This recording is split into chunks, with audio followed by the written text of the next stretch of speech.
tanggal 10 Ramadan, dari 10 pertama di bulan Ramadan masih dalam keadaan sehat.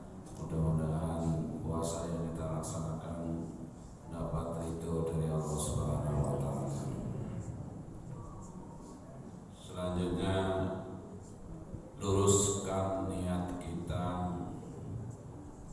perbaiki niat kita dalam beribadah pada Allah Subhanahu wa Ta'ala, sebagaimana dalam surat Al-Bayyinah yang sudah kami bacakan tadi, wa ma umiru illa liya'budullaha mukhlishina lahud-din hunafa'a yuqimus shalah wa yutuz zakah wa dzalika dinul qayyim.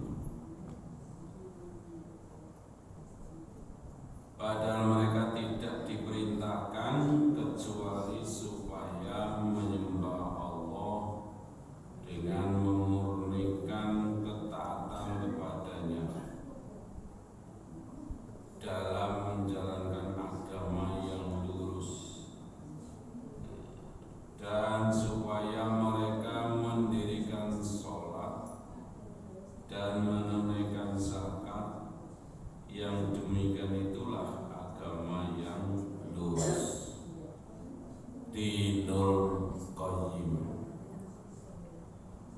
Diperintahkan oleh Allah untuk menyembah Allah, kecuali supaya dengan memurnikan, artinya ikhlas, memurnikan ketaatannya kepada Allah dalam menjalankan agama yang lurus, mukhlishina lahud-din, termasuk menjalankan, mendirikan sholat, menunaikan zakat. Keikhlasan dan kemurnian yang dilaksanakan dalam kegiatan ibadah kita, dalam sholat, dalam zakat, dan seluruh rangkaian ibadah, itu dianggap sebagai dinul qayyim, yaitu agama yang lurus. Itu sama dengan pembelajaran, perintah untuk meluruskan niat. Panjenengan hadir dimulai malam Ramadan itu, bangunnya pagi untuk sahur, itu sudah diniati nanti habis sahur, terus kita mempersiapkan diri hadir untuk jamaah subuh, dilanjutkan kajian subuh. Itu sudah dinanti dari awal, hanya semata-mata lillah, semata-mata karena mencari ridho Allah. Kemurniannya itu sangat dibutuhkan agar dalam melaksanakan ibadah kita itu murni, tidak ada tendensi apa saja selain hanya kepada Allah Subhanahu wa Ta'ala. Hadis Rasulullah SAW dalam hal ini sudah sering disampaikan oleh para ustadz, namun tidak ada jeleknya dibacakan lagi. Wa an amiril mu'minin Abi Hafsin Umar bin Khattab Nufail bin Abdul Uzair bin Riyahid bin Abdillah bin Qurtib bin Rasad bin Adid bin Kafir bin Luwe bin Khalid Al-Quras Al-Dawahi radhiyallahu anhu qala sami'tu Rasulullah sallallahu alaihi wasallam yaqulu innamal a'malu binniyat Wa inna likulli imri'in ma nawa. Wa man kanat hijratuhu ila Allahi wa rasulihi fa hijratuhu ila Allahi wa rasulihi. Wa man kanat hijratuhu lidunya yusibuha amri aw imraati yankihuha fa hijratuhu illa ma hajara ilaihi. Muttafaq alaih. Rawahul Imam Muhaddisin Abu Abdillah Muhammad bin Ismail ibnu Ibrahim bin Al-Mughirati Barzizu bihil Jufairi Al-Bukhari. Hadis ini diriwayatkan oleh dari Amirul Mukminin Abu Khas Umar bin Khattab. Aku mendengar Rasulullah Sallallahu Alaihi Wasallam bersabda, segala perbuatan tergantung pada niat. Setiap orang akan mendapatkan pahala apa yang diniatkannya. Barang siapa berhijrah ke Madinah untuk mencari ridho Allah dan Rasulnya, maka hijrahnya untuk Allah dan Rasulnya. Barang siapa berhijrah untuk mencari harta dunia atau untuk seorang perempuan yang hendak dinikahi, maka hijrahnya hanya untuk itu, tidak mendapatkan pahala di sisi Allah Subhanahu wa Ta'ala. Itulah yang disebut niat, keikhlasan niat. Maka para ulama sepakat niat adalah menjadi syarat mutlak agar suatu amal diganjar atau dibalas dengan pahala. Namun apakah niat merupakan syarat sahnya suatu amal atau perbuatan? Mereka berbeda pendapat bagi para ulama.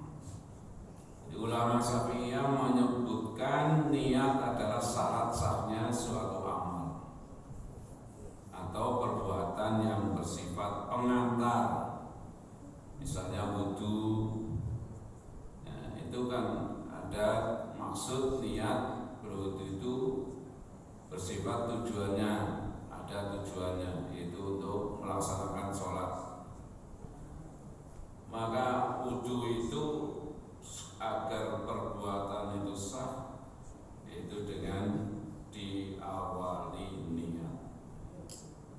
Maka niat ada beberapa pendapat, baik dibaca di hati atau diikrarkan melalui lisan, atau yang dibaca setiap dia itu pakai lafal nawaitu, saya niat, nawaitul wudu. Ada yang mengatakan nawaitul usoli, ada yang nawaitu somahudin, nawaitu an ukhrija zakatal fitri. Pokoknya pakainya nawaitu. Itu diikrarkan oleh lisan. Sebetulnya niat yang hakiki itu di dalam hati. Hanya hati dituntun melalui lisan kita supaya lebih mantap menyatunya antara lisan dan hati. Niat dilakukan dalam hati dan tidak ada keharusan untuk diucapkan betul. Tapi kalau kelas-kelasnya kita itu, kalau niatnya kita terikrarkan, ya, masih kadang-kadang beliau sholat kadang-kadang niatnya kelalen, kayak sholat duhur atau sholat asar kelalen. Begitu sholat rawatib, badanya ibadah Jumat, bacanya ibadah duhur. Bisa terjadi seperti itu. Maka dengan ucapan akan menyatu antara lisan dan hati kita. Itulah sebabnya maka dia sebagian ulama menganjurkan untuk diikrarkan. Itu niat. Kemudian ikhlas karena Allah. Ikhlas karena Allah itu merupakan salah satu syarat diterimanya amal atau perbuatan. Itu syarat. Dalam ilmu ini belajarnya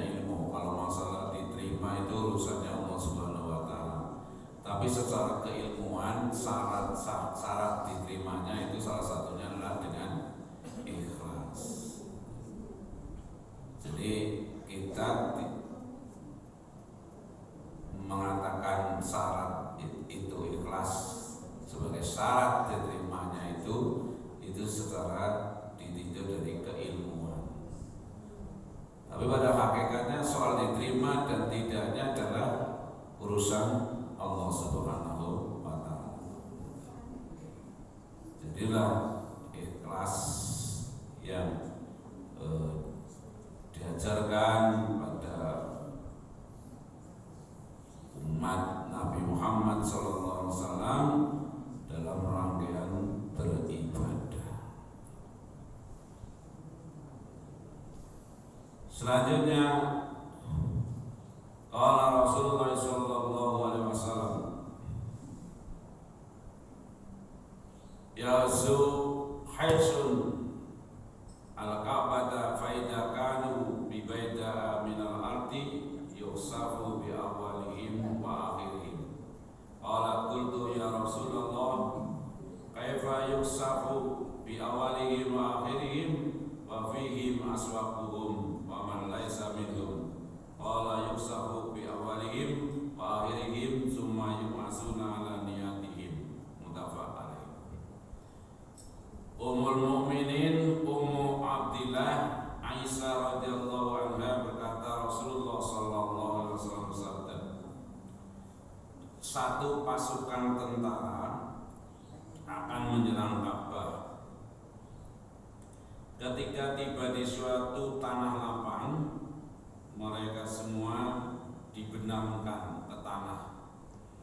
Aisyah berkata atau bertanya, ya Rasulullah, mengapa mereka dibinasakan semuanya? Padahal di antara mereka terdapat kaum awam yang tidak mengerti persoalan, dan orang-orang yang bukan golongan mereka ikut karena terpaksa. Rasulullah bersabda, mereka semua dibinasakan, kemudian mereka akan dibangkitkan pada hari kiamat sesuai niat mereka. Terus sejarah ada pasukan ya. Di perhitungan kebaikan dan keburukan didasarkan pada niat. Jadi dari hadis ini bisa diambil pelajaran peringatan untuk tidak berteman dengan orang-orang yang tidak baik ya. Jadi pasukan itu tiba-tiba dibenamkan dan seluruhnya dibenamkan. Maka menjadi timbul pertanyaan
bergaul yang ada manfaatnya. Siapa saja boleh kita bergaul, tapi di sisi mana kita bergaul harus mencari kemanfaatan. Itu bergaul. Selanjutnya di sini menjelaskan pula berita dari Rasulullah tentang perkara-perkara gaib yang harus dipercaya apa adanya. Kita juga wajib percaya bahwa perkara-perkara itu akan terjadi sebagaimana diberitakan, karena semua yang dikatakan Rasulullah itu adalah wahyu. Kita harus percaya dengan alam gaib. Di dalam surat Al-Baqarah itu kan Dzalikal kitab la raiba fihi hudal lil muttaqin alladzina yu'minuna bil ghaib. Salah satu ciri orang bertakwa itu yu'minuna bil ghaib, yaitu mengimani yang gaib. Alladzina yu'minuna bil ghaibi wa yuqimunas shalah. Cirinya adalah percaya dengan gaib. Gaib itu tidak nampak dan akan dihadirkan, diperlihatkan nanti ketika kita sudah berada di alam akhirat. Oleh karena itu, karena adanya balasan yang masih gaib, maka kebanyakan tidak tertarik. Tapi kalau balasannya itu ada langsung bisa dilihat, maka banyak yang tertarik. Coba kita renungkan, misalnya pahala orang yang melaksanakan sholat Jumat, yang amalan pahalanya seperti pahala apa? Onta ya. Onta besar. Itu kan gaib. Tapi kalau ontanya asli ada, mungkin banyak sekali yang datangnya lebih awal, rebutan. Itu. Tetapi kita harus percaya. Nah, kelemahannya kalau Allah memberi pahala senilai onta itu cash, lah dalai kandang ontanya nanti sahabat jumatan udah onta, sahabat jumatan udah onta, sahabat jumatan udah onta, maka dikasihnya nanti di alam akhirat. Seandainya ada apa itu kita kan dilogikakan ya. Ada pahala terus onta, kan urutannya onta, terus apa lagi? Kambing sampai ayam.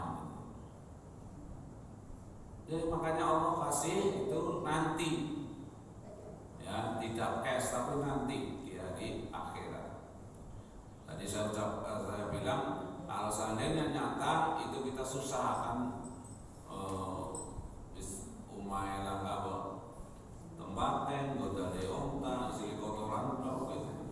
Itu kalau dilogika. Tetapi itu harus kita yakini bahwa nanti di alam gaib, yaitu di akhirat, akan ada balasan dari Allah Subhanahu wa taala yang sudah dijanjikan. Jadi yang perlu diperhatikan dalam hadis ini adalah yang pertama, perhitungan kebaikan dan keburukan didasarkan pada niat. Ya. Jadi niat itu sangat menentukan sekali. Ya. Sering saya bilang di balik ini niatnya salah. Puasa niatnya dia perlu diperbarui terus. Dan juga peringatan untuk selalu berusaha bergaul dengan orang-orang yang baik dan bergaul dengan orang-orang yang membawa dampak manfaat.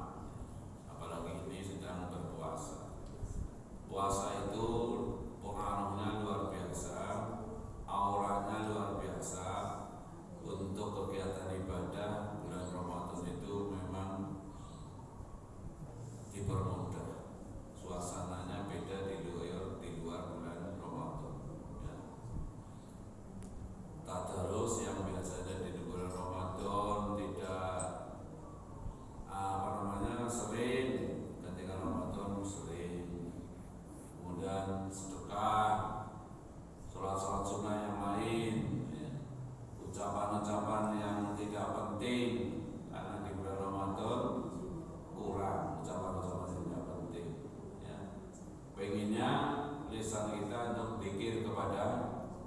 Subhanahu wa taala pada setiap saat. Yang terakhir, wa an Aisyah radhiyallahu anha qala Nabi sallallahu alaihi wasallam la hijrata ba'dal fath walakin jihadun wan niyah wa idza tunfirtum fanfiru. Muttafaq alaih. Aisyah radhiyallahu anha berkata bahwa Rasulullah sallallahu alaihi wasallam bersabda, tiada hijrah ke Madinah setelah penaklukan kota Mekah. Akan tetapi yang ada hanya jihad dan niat. Jika kamu diajak pergi berjihad, pergilah. Hijrah dari negeri kafir ke negeri Islam itu masih tetap berlaku. Ya, artinya kalau hijrah itu dengan harapan dari tidak baik menjadi baik, dari tidak nyaman jadi nyaman, jadi dari tidak mapan menjadi mapan. Itu harapan hijrah itu seperti itu. Wis hijrah aja baik, itu kurang, namanya kurang. Maka jika suatu negara menjadi negara Islam, tidak ada keharusan hijrah dari negara tersebut. Ya, jadi hijrah itu tetap berlaku ketika kita di satu tempat tidak merasakan nyaman, perlu hijrah untuk mencari kenyamanan. Kemudian hijrah tetap wajib bagi seorang muslim yang tinggal di negara kafir yang tidak memberikan kesempatan, artinya tidak memberi kesempatan untuk menjalankan Islam, maka perlu hijrah. Jadi kebebasan beribadahnya tidak ada, ditekan. Kemudian seorang muslim harus senantiasa mempunyai niat untuk berjihad, mempersiapkan jihad dan memenuhi panggilan jihad. Ketika genderang jihad telah ditabuh, maka jihad harus ikut jihad. Keteguhan hati dalam niat, lagi-lagi masalah niat. Nah, jihad sekarang adalah lagi jihadun nafsu. Berpuasa itu lagi dalam rangka berjihad melawan hawa nafsu. Melawan hawa nafsu itu lebih berat dibandingkan dengan melawan musuh. Jadi kita sedang memanage nafsu kita, kita sedang mengatur nafsu kita, baik nafsu biologis maupun nafsu makan, nafsu dan lain-lainnya. Ya, nafsu tukang mumbar, nafsu tukang apa itu, pokoknya semua nafsu-nafsu yang jelek itu ditahan dan diperangi. Mudah-mudahan nanti setelah jihad nafsu ini, yaitu berupa puasa, menjadi orang yang baik sesuai dengan hakikat manusia, yaitu manusia yang berwatak dia bermartabat sesuai dengan martabat manusianya. Jangan sampai manusia martabatnya tinggi tapi dengan perilaku menurut hawa nafsu sehingga jatuh lebih rendah dibandingkan hewan. Na'udzubillahi min dzalik. Kenapa? Karena lahum qulubuhum la yafqahuna biha, mempunyai hati tapi tidak mau memahami. Walahum udhunun la yasmauna fiha, ora duwe kuping tapi ora ngrungokno. Lahum a'yunun la yubsiruna biha, duwe mata tapi ora ndelok. Nah itu nanti akan jatuh lebih rendah daripada hewan. Jadi akhirnya karena tidak bermartabat. Maka puasa membuat manusia kembali pada habitat yang benar adalah bermartabat, yaitu mulia, karena kita adalah keturunan ahli surga, yaitu Nabi Adam alaihissalam. Mudah-mudahan kita kembali kembalikan kepada Allah ke alam surga Allah Subhanahu wa taala. Asyhadu